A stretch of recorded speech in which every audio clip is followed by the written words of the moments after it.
start a ticketing business in a minimal starting capital. Sa pagnenegosyo, kailangan meron tayong mga criteria na dapat isaalang-alang.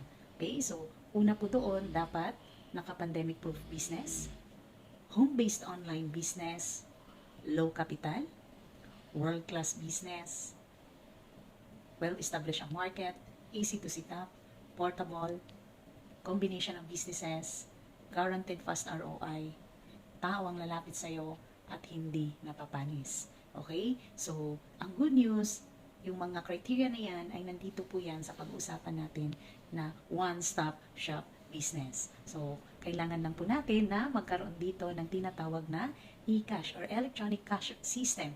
Okay? Kung familiar po sa atin si Globe na may GCash, si Smart, may Maya, sa negosyo naman ito, kailangan lang natin magkaroon ng e-cash or electronic cash. So, pag meron na tayong e-cash system, of course, magkakaroon na po tayo ng napaka-trending online ticketing business. Okay? So, since negosyo po ang pinag-usapan natin, paano ba yung kitaan sa ticketing na yan? Okay? So, ayan, through markup. So, sa domestic po, meron po tayong 150 to 500 pesos per way per tao. So, example na lang, merong nagpabook sa atin ng 10 kaibigan. Okay? Na sinagad natin yung 500 pesos, meron tayong 5,000. So, round trip ang kinuha, not bad, meron tayong 10,000. And of course, meron pa tayong international. So, sa international naman po, 700 to 1,000 pesos per way per tao. So, meron na namang 10 kaibigan or 10 tao na nagpabook sa atin sa international. So, meron tayong 10,000. And round trip din ang kinuha, not bad, meron tayong 20,000 pesos. So, napakaganda talaga ng kitaan ng ticketing business. Okay? So, aside po dun sa ticketing, meron din po tayong barko pag ayaw sumakay ng eroplano. Okay? So, partners din natin ang Fastcat, To-Go, and TransAsia. Next is, ito po yung mga proof of our domestic booking transaction. So, pag meron na pa kayong system, yan po yung makikita natin sa system natin, okay? And mag-generate na po yan ng itinerary. So, yan na po yung itinerary na ready na po para ibigay natin sa mga client natin. Okay? So, pwede din na via email nila or through messenger. Okay? So, ito din, proof of our international booking. So, ayan, yan po yung sa system. So, mag-generate na yan ng ticket. So, ito na po yung itinerary natin, okay, for the clients. Ayan, ganyan po kagaling at kaganda ng negosyong ticketing, okay? And of course, we have the travel and tour. So, nakikita din tayo dito, yung mga 3 days and 2 nights packages, okay? So, pwede din tayo mag-cater ng domestic at saka international. And next is the electronic insurance. We have personal accident insurance. So, through markup din yung kitaan dito. So, partner natin si Malayan at saka si FPG. So, ang policy worth nito is 100,000. Okay? Which is, yung policy price is only 80 pesos pag meron ka ng system. At pwede po natin tong ibenta or the selling price is 300 to 500 pesos. Okay? And at the same time, meron din po tayong mga CTPL na pwedeng ibenta, okay, sa mga magre-renew ng kanilang mga sasakyan. Then, next is the e-loading. So, meron din tayo dito, all networks na. Okay, so, and then at the same time, pwede din tayo mag-cater ng Signal, GSAT, and international load. Okay, so, ang mga international load na makikater pa lang natin is the UAE, Hong Kong, Qatar, and Singapore. Okay, the next po na business natin is we have the online shopping. Okay? So, ganito talaga kaganda yung negosyo na meron po tayo. Ayan, kasi naka-all-in na. So, ayan, para ka na din si Lazada at Shopee. Okay? Mag-click-click ka na lang din sa system. Pwede ka din bumili sa loob ng system natin. Okay? But wait, there's more. Ayan, meron pa talaga tayong remittance. Okay? Na partner natin dito, si Cebuana, Western Union. Ayan, the GCash, at yan, nakikita natin sa screen. Yan po yung mga partners natin. Okay? Na pwede tayong kumita through markup din. Okay? Next is the bills payment. So, sa bills payment, partner po natin yung Bayad Center. So, ang dami po nating mga partners na, ayan, nakikita natin sa screen. Okay? Pwede po tayong magbayad ng kung ano man yung mga bills na nandyan ngayon sa atin ba. Example dyan na Meralco, your Wi-Fi, na PLDT Smart or Globe yan, o diba? So, kung may credit cards ka, ayan, pwede mo ding bayaran dito sa system natin, okay? And through markup base lang din yung kitaan natin dito, okay? And many more. And yung package, okay, na pwede nating umpisahan sa halagang 14,998, okay, na which is ang inclusion nito, one global account, dealer's tracking center, remittance, airline ticketing, bills payment, loading, insurance, 30% lifetime discount, okay, sa lahat ng products na meron tayo. And the 110,000 na accident insurance free for 1 year, the business kit, and the free training. Di ba? So, ganun po kaganda yung negosyo na meron tayo. 4998. Malaki ba o maliit? Sobrang liit lang po yan sa ganitong klaseng negosyo. Okay? Pero, hindi pa po nagtapos dyan. Marami pa tayong pagkakakitaan dito.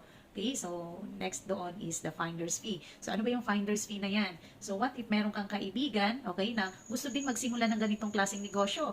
Of course, meron din. Ibibigay sa atin yung company. Ang tawag dyan is the finder's fee. Okay? So pag once nag-avail din yung kaibigan natin ng 14,998 na franchise, bibigyan po tayo ng company ng finder's fee or an incentive na 1,000 pesos. O di ba? So sobrang ganda. 'Di ba? Pag naikwento mo pala or merong nagkagusto na kaibigan, so meron ka pa pala kikitain doon, o 'di ba? Kaya 'wag yung ipagdamot ang negosyo. And at the same time, meron pa talaga tayong residual income from products and services. Tinatawag na passive income or the early pension, which is eto po talaga yung pinaka nagustuhan ko sa negosyong ito. Yung kikita ka na kahit wala kang ginawa, o di ba, saan ka doon? Pero hindi po ibig sabihin na kikita ka lang na wala kang gagawin. Of course, kailangan mo din na, yun nga, ang sabi ko, pag na-share mo yung business, of course, what if ikaw yan, na nagkaroon ka ng Luzon, Visayas, Mindanao, and international partners, o di ba? So, dito na po papasok yung tinatawag na residual income or the early pension, o di ba, so magkano ba yung, ilang taon ba sa employment, ang pension, di ba, pag 60 years old. So, dito naman, kahit hindi ka pa 60, you can enjoy the early pension. Or, the passive income na tinatawag, which is sa mundong ibabaw, dalawa lang po ang uri ng income. The active and the passive. Pag sinabi nating active, yan po yung sa employment world, na kailangan mo mag-time in para may sahod ka. And yung passive income naman na yan, darating ang time, hindi ko sinasabing wala tayong gagawin. Of course, kailangan nating gagawin yung negosyo, okay? So, after mga 3 to 5 years na pag sineryoso natin yung business, okay lang ba? Meron na tayong tinatawag na passive income. Okay? Na kahit wala ka nang gagawin. Di ba? Meron pa rin papasok na income. Okay? So, saan ba yan makukuha ang earnings na yan? Of course, di ba? Meron tayong domestic ticketing. So, every time na magtatransact po yung mga under sa organization natin, yung mga business partners natin, of course, kada book po nila ng ticket, ma AirAsia man yan, ma Cebu Pacific, or the PAL, kikita ka ng tig-10. O, di ba? Saan ka nakakita ng ganyan kagandang negosyo? Di ba? Oh. And of course, international, meron kang 25 pesos, mag-book yan ng international dyan, yung mga business partners natin, may tig 25 po na aakyat. Okay? And sa remittance naman, may papiso-piso po tayong matatanggap. O di ba sa bawat transaction ng mga business partners natin, di ba? So mag-cater man yan sila ng mga Cebuana, Western Union, o di ba? Or the bank, the credit to bank, meron po tayong papiso-piso. Okay, sa remittance. At sa insurance naman, meron din. So, every time na magtatransact sila ng FPG, ng Malayan, okay? So, meron tayong papiso-piso doon. And sa bills payment naman, meron din tayong 50 cents. O, di ba? So, every time na magtatransact or magbabayad po sila sa system, kumusta tayo? O, di ba? Since under sila sa organization natin, kumusta? So, meron pa 50 cents. Pero ang tanong, ilang bills payment ba yung binabayaran bawat household? O, di ba? So, sabihin natin maliit siya, pero pag yan po ay nabuo, o diba, tingnan nyo ha. So what if 100 domestic tickets na lang yung na-book ng mga business partners natin? O hindi na ikaw ang nag-book ha. Imaginein na lang natin, meron tayo, o i-times natin sa 10 piso yan. Okay na ba? Or okay lang ba na meron kang 1,000 na additional income? All in all, meron tayong residual income na 1,112 pesos. So, ang tanong, tayo pa ba ang gumagawa noon? O di ba? Hindi na. So, ganun po kaganda ang negosyo na meron tayo na dapat isa po sa maintindihan natin yung passive income na yan. Okay? Kasi always remember, hindi na po tayo pabata. Okay? So, nakailangan na natin magsimulang magnegosyo. And next, ang kagandahan pa talaga ng negosyong ito, it's an inheritance income. Ibig sabihin, maipapamana. Okay? Sa first degree of your family. What if ikaw yan? Okay, na meron kang asawa, meron kang anak na lalaki, meron kang anak na babae. So, ang negosyo kong ito ay pwedeng ipapamana. So, hindi po magmamatter, di ba, kung anong profession natin. So, hindi na po yan ang pinag-usapan dito, kundi, ayan, pag napisahan natin, ayan, pwede na talaga natin maipasa sa kanila. And the features of the system, one-time investment, lifetime business, no quota, no cash ban, no renewal, no expiration, no maintaining balance required, at pwede pang ipapamana sa mahal sa buhay. Okay, what to do next? talk or contact to the person who give you the link. Okay? And fill up the application form. Okay? So, available at the cashier or the franchise consultant. And the franchise payment through bank deposit or over the counter.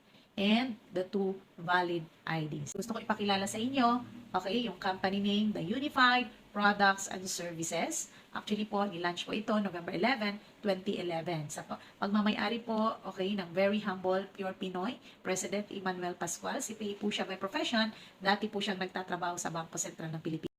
Ayan, so, yan po yung napaka-humble na owner ng Unified Products and Services, President Emmanuel Pascual. CPA po siya by profession, dating accountant ng Bangko Sentral ng Pilipinas, and now, ayan, yan na po yung mga negosyo na meron po siya.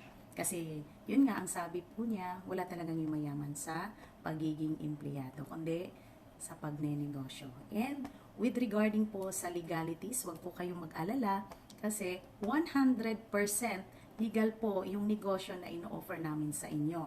Ayan, kung makikita natin sa screen, nandyan po ang lahat ng legalities na meron po ang company natin. Okay? So, nandyan po yung BIR, Mayor's Permit, and lahat ng mga kailangan natin. And at the same time, we are part ng EFFI, okay? Association of Filipino Franchisers Incorporated. And kung awards and recognition naman po yung pag-uusapan, marami na pong mga awards and recognition na natanggap yung company natin. Nakikita natin, ayan, na-awardan din tayo sa Cebu Pacific noong 2020. Okay, 2019, may awards din tayo. Ayan, sa AirAsia. Okay, so, actually, marami na po talagang awards ang company. Kaya lang, hindi na po magkasya dyan lahat-lahat, di ba?